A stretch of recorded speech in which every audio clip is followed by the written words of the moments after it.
Kami dari kelompok 6 PDB 50 akan memperkenalkan diri. Kenalkan, nama aku Hiro Sales Regar dari Fakultas Vokasi.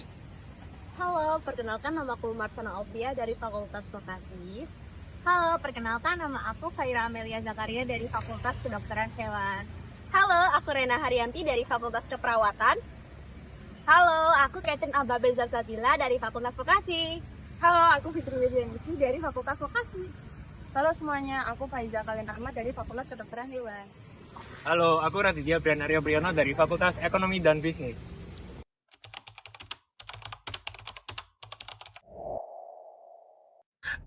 Halo teman-teman. Hai, my life. Kok my life? Sosialisasi. Kita mau study file di di SMK PGRI. SMK PGRI ya, Catherine?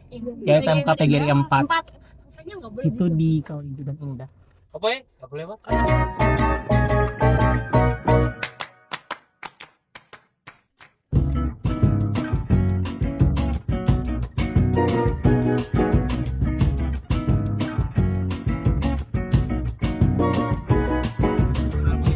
Sudah nyampe, guys.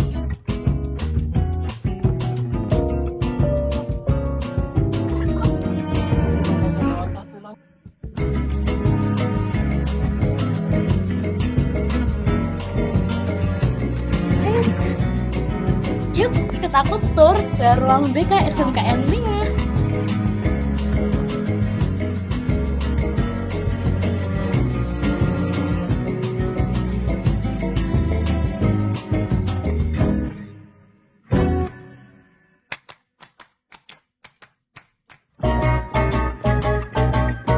Baik, di sini saya akan menanya terkait globalisasi dan informasi, Bu. Menurut Ibu sendiri, apa penyebab utama siswa sering menerima informasi mentah tanpa disaring terlebih dahulu dalam era globalisasi saat ini? Kebanyakan dari ini sih medsos sama ChatGPT biasanya anak-anak. Oke, baik, Bu. Terus bagaimana cara Ibu melihat pengaruh media sosial terhadap cara berpikir dan bersikap siswa di sekolah? Kalau menurut saya yang sekarang ini anak-anak buruk ya, lebih buruk dibandingkan mereka lebih ke literasi. Kalau literasi karena lebih banyak membaca, jadi pengetahuannya lebih bagus, lebih lebih luas juga. Tapi kalau medsos itu pengaruhnya buruk karena zaman sekarang banyak netizen yang jelek kan Hate gitu. comment gitu. Betul.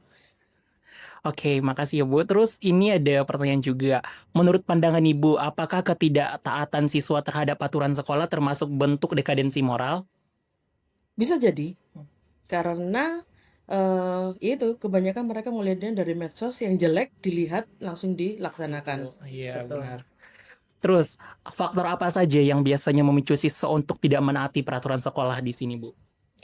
Faktor lingkungan terutama, kemudian orang tua kurang kasih sayang, Peduli, iya. ya kurang peduli, mereka sibuk kerja, akhirnya kan anak-anak hidup sendiri di Iya, rumahnya. terabaikan. Betul, itu. Terus, ini saya juga mau bertanya terkait peran guru dalam pencegahannya, Ibu. Apa langkah atau arahan yang biasanya Ibu berikan agar siswa tidak melenceng dari norma dan tata tertib sekolah? Biasanya kita ngasih penyuluhan di awal MPLS itu ada sosialisasi sudah. Sosialisasi tentang tata tertib di sekolah, bagaimana cara menyikapi dan bagaimana cara mereka supaya menjadi anak yang lebih baik. Iya, benar. Itu biasanya seperti itu. Sejauh mana peran guru dapat membantu membentuk karakter siswa agar lebih bijak dalam menghadapi pengaruh luar, Ibu?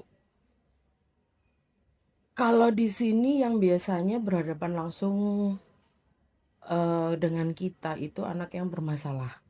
Jadi anak yang itu yang lebih mudah untuk berkomunikasi dengan kita dan akhirnya kita bisa memberikan masukan ke mereka.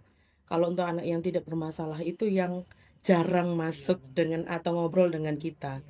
Jadi ya kita anggap biarin aja, biasa aja karena mereka sudah baik gitu.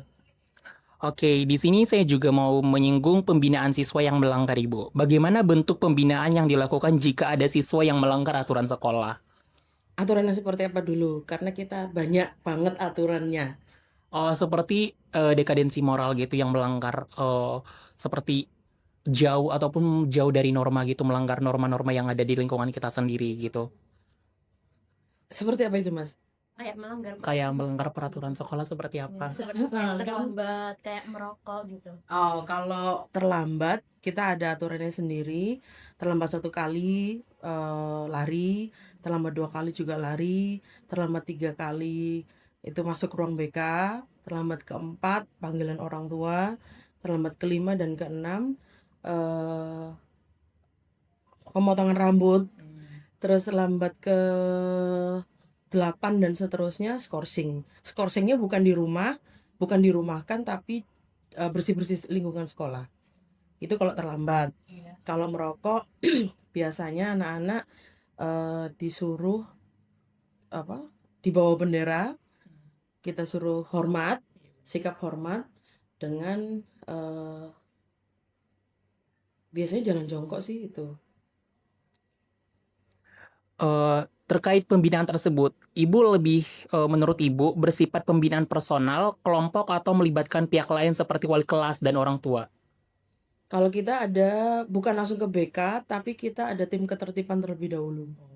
Jadi dari misalnya anak itu melakukan pelanggaran, ditangani oleh tim ketertiban, dari tim ketertiban setelah itu dilanjutkan ke BK. Oke, di sini saya mau bertanya juga Ibu, seberapa besar pengaruh lingkungan pergaulan terhadap sikap siswa di sekolah? Besar banget ya, karena mereka lingkungannya sangat-sangat membawa dampak yang buruk, tergantung lingkungan mereka ya. Kalau lingkungannya buruk pasti akan bawa dampak buruknya pasti ada. Oke, jadi di sini ada pertanyaan terakhir Bu, yaitu apa langkah sekolah dalam mengantisipasi pengaruh negatif lingkungan yang bisa membuat siswa memberontak atau melakukan pelanggaran? Yang pasti kita harus komunikasi sama orang tua. Iya. Kita juga melakukan panggilan orang tua. Selain komunikasi, kita juga melakukan panggilan orang tua. Kemudian ada pembinaan khusus kalau memang dia sudah melanggar tata tertib yang berat. Iya. Itu yang bisa kita lakukan seperti itu.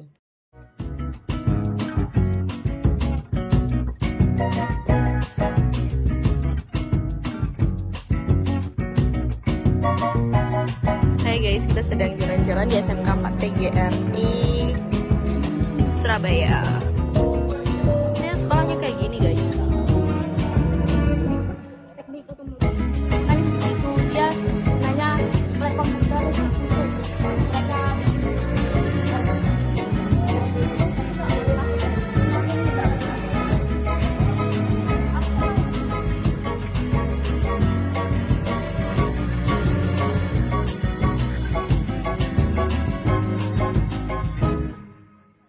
dari kelompok 6 PDB 50. Dadah.